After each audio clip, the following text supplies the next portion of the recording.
I'd be interested in your perspective on where you set up and where you operate.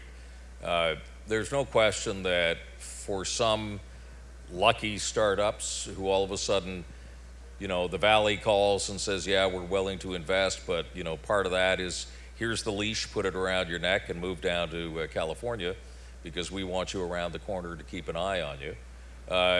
There's money that you can get from New York and Boston and all sorts of other places.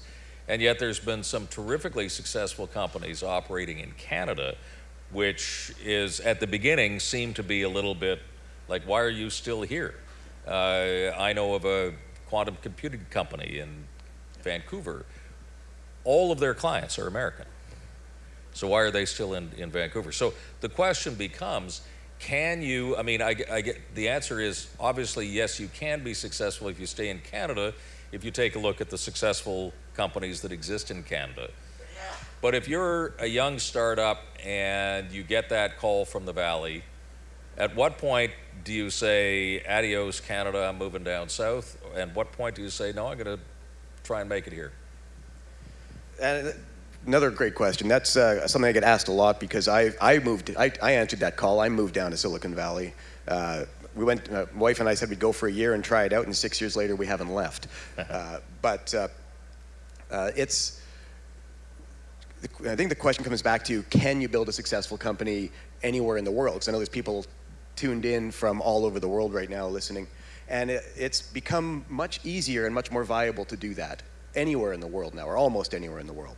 And I think some of the tools that we now have at our disposal make that very possible. But what I would encourage you is understand where your customers are and where your key partners are going to be. And if you can be anywhere, but make sure that you're ready to get on an airplane to go make things happen. Because you're with D-Wave in Vancouver, they're spending a lot of time on airplanes with JPL and with their key customers in the US. So you can build it almost anywhere.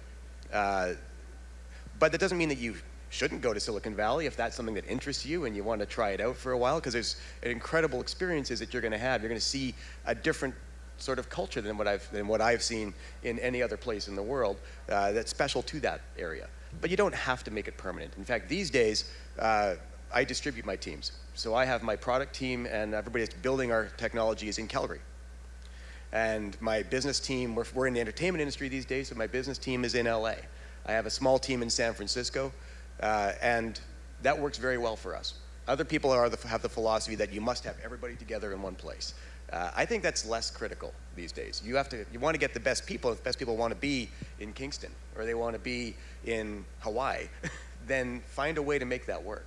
Yeah. And now, as far as moving to the Valley and what's the siren call, for me it was because I had to spend so much time down there. I was never home.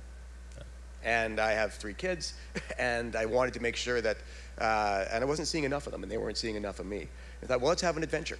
And the spark for me was some very good friends of ours moved to Santiago for 3 years. And I thought, that's really interesting. If I was going to relocate and if our family was going to go have an adventure somewhere, where would that be? And given what I do for a living, it was a good fit. And it doesn't mean I won't come back here or I might not move somewhere else in the future. So I would say be where you want to be. If you're not there, get there. But you can be here.